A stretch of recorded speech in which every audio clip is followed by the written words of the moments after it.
Importance of consistency. People nowadays say that quality is 1,000 times more important than quantity, but very few realize that quantity is an essential part of the strategy when it comes to reaching people in social media. As when doing exercise, you can have high-quality workouts, but you won't see progress if you exercise only once a month. Being organized and consistent when you start creating content for your channel is essential to your growth on the web. It doesn't necessarily mean that you have to publish a video a day, but it does mean that you have to schedule every time you want to upload new content.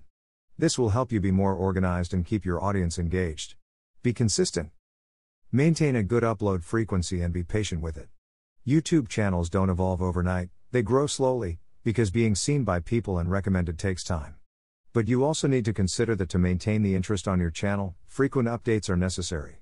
Set a specific day or days during the week, so your user base know what to expect from you and when to come back for more content. If people love your content, you will have them waiting for the day or days when their favorite YouTuber makes a new upload. If you're starting as a YouTuber, there's no need to make overly lengthy videos. The first 10 seconds of every video are crucial, especially as a new YouTuber. Sell what you offer in that time and don't make too long videos, at least while you're starting to capture an audience. Estimations about YouTube behavior show that around 80% of the users only watch the first 10 seconds when scanning for new content. It's clear that YouTube is not going to bring you much if you don't get visitors, but that's a tough step if you're just starting in that world. No YouTuber started with millions of followers.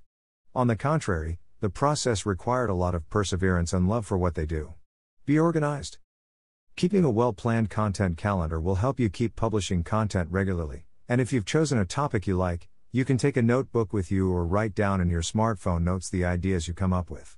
Writing down everything will ensure that no idea is left out. If you are thriving on ideas and you're ahead on production, you can always schedule your uploads to go public on a set date and time. Take care of the space where you make your videos. Maintaining a space designed for your videos will help you to give them a particular aesthetic to the videos you make. If you don't have an ample space, you can use any blank space in your house. Many YouTubers started this way. Keeping your space in order allows you to create a video at any time, especially when there is a last-minute trend to which you should contribute any criticism or comment or even an idea you have had to document. Analyze your data.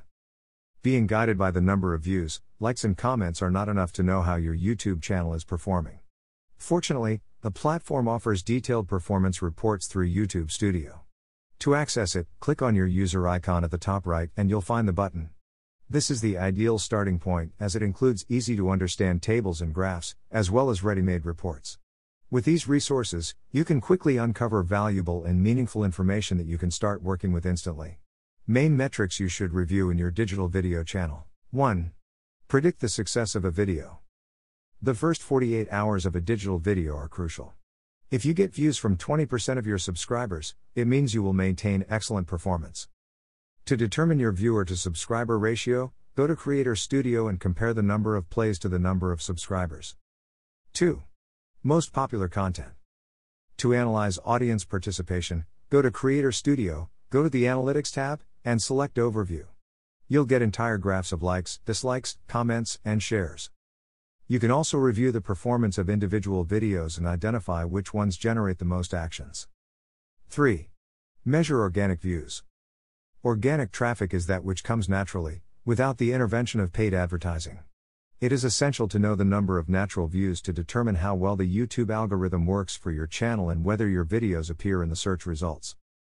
In Analytics, go to Traffic Sources. You'll see a list of figures for each traffic source such as YouTube search, suggested videos, browsing functions, etc. 4. Measuring visits through YouTube searches. YouTube is the second most used search engine. Many users go directly to the platform to make queries. This metric is important, especially when your channel is new and little known, since the search engine is practically the only way to get visits, so it is vital to optimize the SEO of your videos. Check out this metric in Traffic Sources. 5. Viewing time. This metric is critical to identify whether you're engaging the audience with your content, or not. There may be videos with many views where users only stay for the first few minutes and then leave. In Analytics, select Playback Time.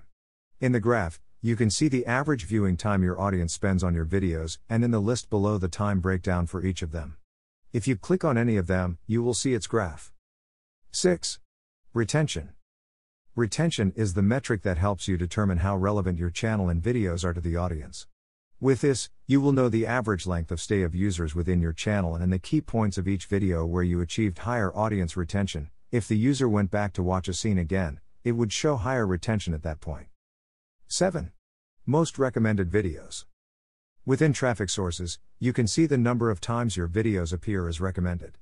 This is a great way to increase your channel's popularity, especially if your video appears as a suggestion after a popular one.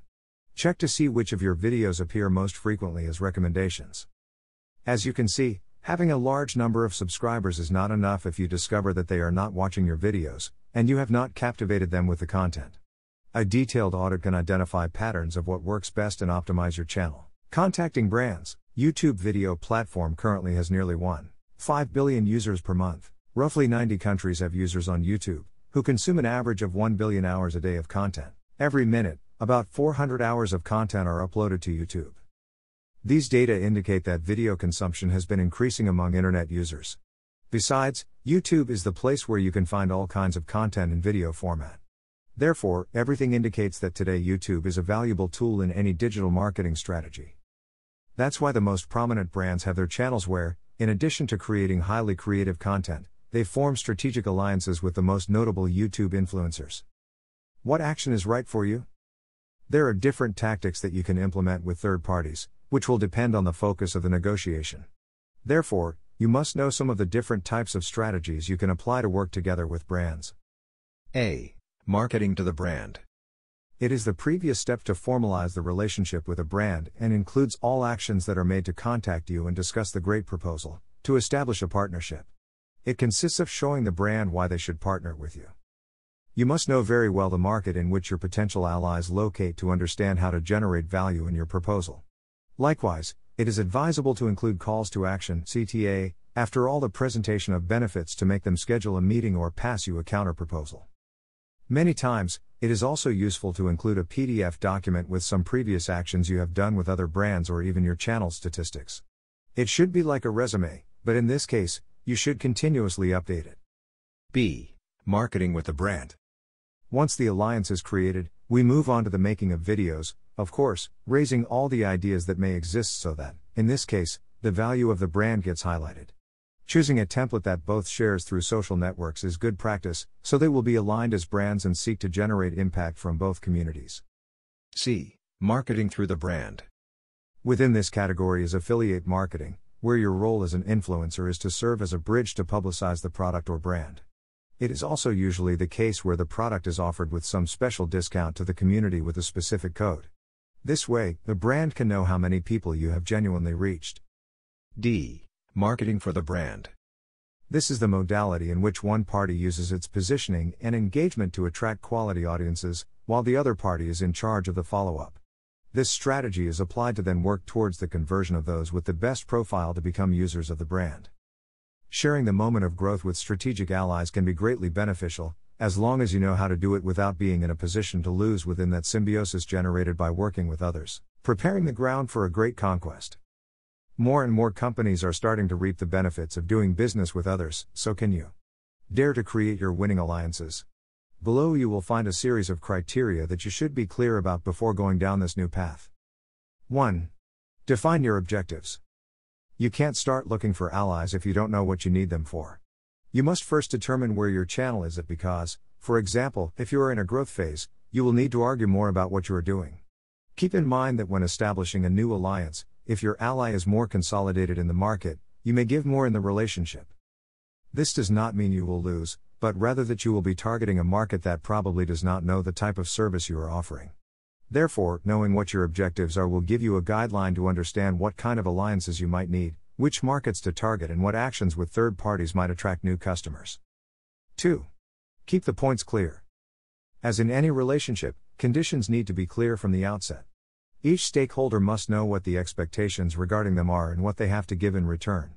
This helps to maintain harmony and allows you to work more comfortably while building that trust that often grows stronger over time. 3.